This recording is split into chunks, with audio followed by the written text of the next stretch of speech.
Hello everyone, it's been a minute, but I figured that today I will go ahead and film myself unboxing my main two planners for 2026. I am cheating on Hobonichi this year and trying something new, so I went ahead and ordered from Sterling Ink.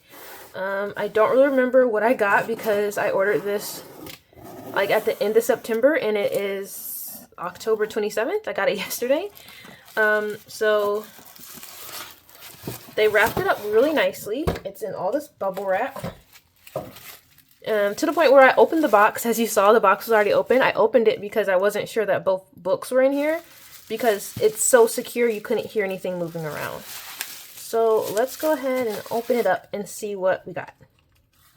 Now I do know the colors I got, and I know I got the gold edges, but I don't remember the names of everything. So the first thing on top is this little card. I don't want to ruin it.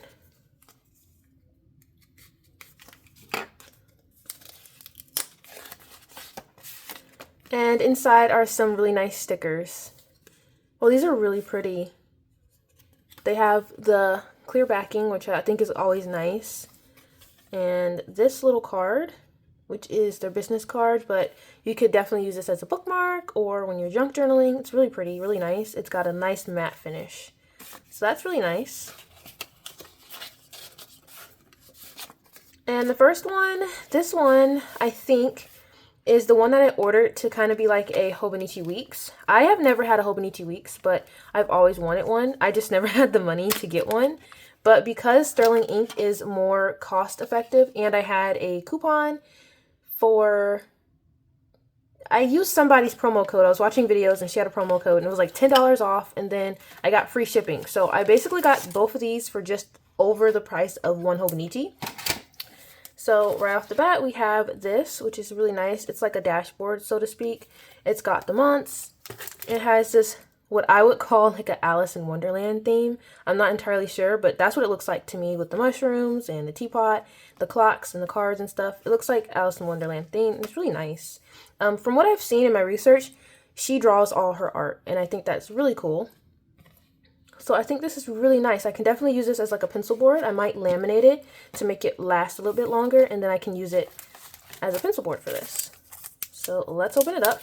So this is the Into Horizontal Compact Full Year 2026 Common Planner with the gold and the color Mist. My favorite color is Periwinkle, and of course this is the closest you can get to Periwinkle on her website. So I opted for this color. This is supposed to have the same Tomoe River paper. I'm not sure what kind. I know there's like two different ones floating out there. But yeah, it's Tomoe River paper, which I have come to know and love. I'm really excited to get into this because, as I said, I've never used a Hobonichi Weeks type planner. So what I'm planning this to be is to be my health and hobby planner. So health, I have some health things that I am trying to overcome. I'm supposed to be starting physical therapy, making sure I take all my supplements, as well as eating healthier. And then for hobbies, I have a lot of hobbies that I don't often have time for. Like I play the ukulele, which I haven't touched in a hot minute. I like to cross stitch. I like to embroider. I sew. I of course do art. I like to make stickers, that sort of stuff. I do a lot of hobbies, and because there's so many and so little time in a day, I don't often get to do what I would like. So my plan is to try to plan it out so that I can do a little bit of everything within each month. Of course, I'm not going to get to everything in each day, but a little bit each month I think would be really nice. The grid, what I really like about hers is if you've ever used a Hobonichi, you know that each month has a different color in the Hobonichi cousin. I don't think that's I don't think that's going to be the case with this large one, but it's definitely not the case with this one, and I really, really like that. I like that everything is neutral colored because it'll go better with my planner spreads. I'm really excited for this one. My sister actually got me a sticker book that I'm going to use in here, and I think it'll be perfect. Okay, let's move on to this one. This one is the A5 Vertical Full Year 2026 Common Planner. Of course, this one is in mist as well with the gold edging. When I saw that the gold edging wasn't extra cost, I of course jumped on it. I never felt so bougie in my life with a book, but I was really excited about that. And here's another one of those paper things that, again, I can use as a pencil board. I do have an A5 pencil board, but this is just really pretty, really whimsical. This one's giving Secret Garden, but it's really nice. And let's crack in to this one. So I designed my own planner stickers, and I have little kits that I make for myself for each month. And it was very important for me that I found a book to where I could use the same ones without having to reformat, because I don't want to have to reformat. And from my research, they should fit. Let me see if I have an extra kit so I can just take a little look-see. Alright, this is from my February kit from this year. I'm just going to use the same kits that I used this year for next year because I don't really have time to make more. So because of the way the Hobonichi is, I actually made this little tab to cover up that little space on the Hobonichi. I won't need that, so of course I can format that out. But I do want to see if these will fit, so I'm just going to take this off the sticker. I don't want to stick it though, of course. Let's see. I'm just going to line it up and see if it matches. Okay, it looks like it fit perfectly. It's just going to cover up the weeks. But what I can do is go back in and write the weeks at the top of the beginning or whatnot. I can find a way around that. So I am not upset about that at all. I think those look nice. Now, the one thing that will have to be reformatted is my little title or day of the week covers. They're definitely not up to par. They're too short and too thick, so I'll have to reformat those, which means probably less drawing anyways, because what can you fit in something so thin?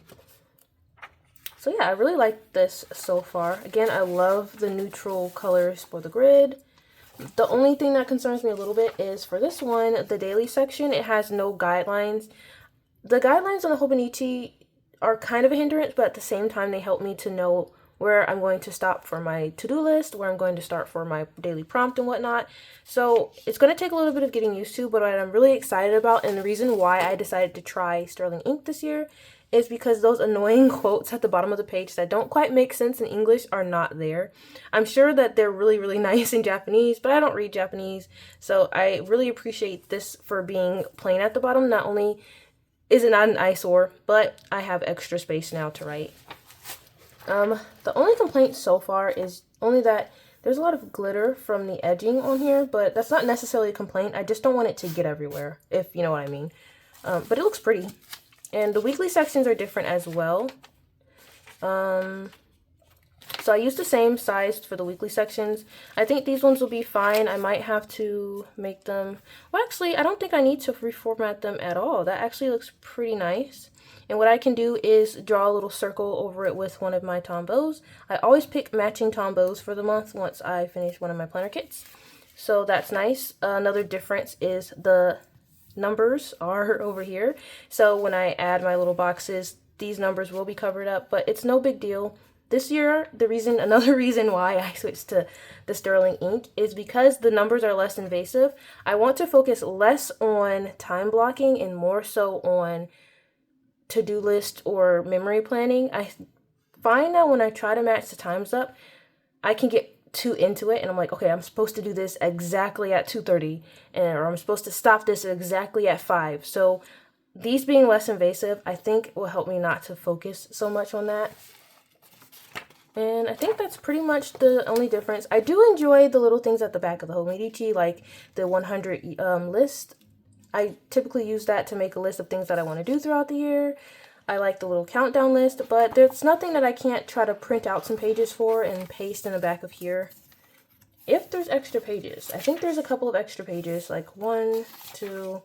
There's 2 extra pages, so maybe not in here. Maybe I'll find another way. Oh, I could put it in here because there's notes pages back here that I probably won't use for daily planning. I mean, I could use it for a to-do list, but I'm not sure how many pages, if I would have enough pages to do my to-do list for every single day. So yeah, maybe I could put back here like what I want to do and whatnot. So I'm really, really looking forward to using these for 2026. Let me know in the comments below what your 2026 planner stack is. These are the main planners that I'm going to be using, if only the only ones. I might get like a cheap one from Daiso like I had last year for planning out videos. But other than that, it's going to be this. And then I have my reading journal, my media journal, my Bible journal, whatnot. So yeah, this is my planner stack for 2026. Thanks for watching. If you got this far, I really appreciate it. Just know you never have to be the best. Just try your best, and I'll see you in my next video. Bye, friends.